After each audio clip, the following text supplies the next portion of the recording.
ఈ beautiful soft and spongy కేక్ని oven లేకుండా బీటర్ కూడా లేకుండా ఇంట్లోనే ప్రిపేర్ చేసుకున్నాను. ఎలా చేశానో చూపినా. ఫస్ట్ ఒక కప్పు మైదాని జల్లెడలో వేసుకున్నాను. ఆ తర్వాత baking powder 1 teaspoon, baking soda 1/2 teaspoon వేసుకొని మొత్తాన్ని బాగా జల్లించేసుకున్నాను. ఆ తర్వాత ఒక పించ్ ఆఫ్ సాల్ట్ వేసుకొని ఈ గిన్నెని పక్కన పెట్టుకున్నాను. తర్వాత ఒక మిక్సీ జార్లో 3 ఎగ్స్ వేసుకున్నాను. ఒక 1/2 టీ స్పూన్ వెనీలా ఎసెన్స్, ఒకవేళ వెనీలా ఎసెన్స్ లేకపోతే ఇలాచీ పౌడర్ వేసుకోండి. తర్వాత అరకప్పు షుగర్ వేసుకోండి. 2 మినిట్స్ పాటు పల్స్ ఇచ్చి ఆపుతూ గ్రైండ్ చేసేసుకోండి. తర్వాత గ్రైండ్ చేసిన మిశ్రమాన్ని తీసుకెళ్ళి ఆ పౌడర్లో వేసేసి ఒకే డైరెక్షన్లో మిక్స్ చేస్తూ ఉండండి, లంప్స్ లేకుండా. తర్వాత ఒక 1/2 కప్పు ఇంట్లో యూజ్ చేస్తున్న ఆయిల్ వేసుకోవాలి. వేసుకొని మొత్తాన్ని ఒకే డైరెక్షన్లో బాగా కలపాలి. ఈ ఆయిల్ అనేది ఇందాక ఎగ్స్తో పాటు గ్రైండ్ చేసేసుకోవచ్చు, బట్ నేను మర్చిపోయా కాబట్టి తర్వాత ప్రాసెస్లో వేసుకున్నాను. తర్వాత బేక్ చేసుకోవడానికి ఒక గిన్నె తీసుకోవాలి, దాన్ని ఆయిల్తో గ్రీస్ చేసేసుకున్నాను. తర్వాత బటర్ పేపర్ వేసుకొని ఈ బ్యాటర్ని అందులో వేసేసుకున్నాను.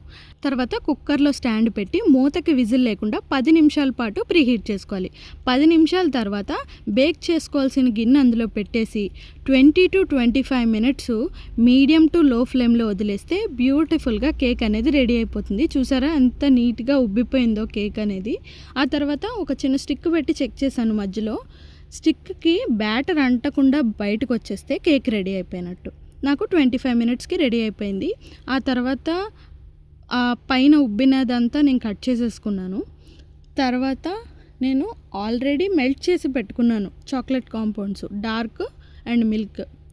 ఆ 2 కాంపౌండ్స్ని మెల్ట్ చేసుకున్నాను అండ్ అది కేక్ మీద వేసేసి ఆ తర్వాత నాకు నచ్చినట్టు డెకరేషన్ చేసుకున్నాను.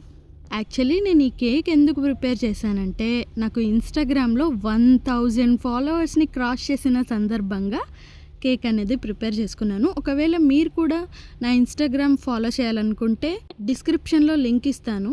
అండ్ వీడియో నచ్చిందా అయితే కమెంట్స్లో చెప్పండి. మైదా కదా ఎలా చేసుకుంటామో అనుకుంటారేమో, but maida is okay once in a while కదా.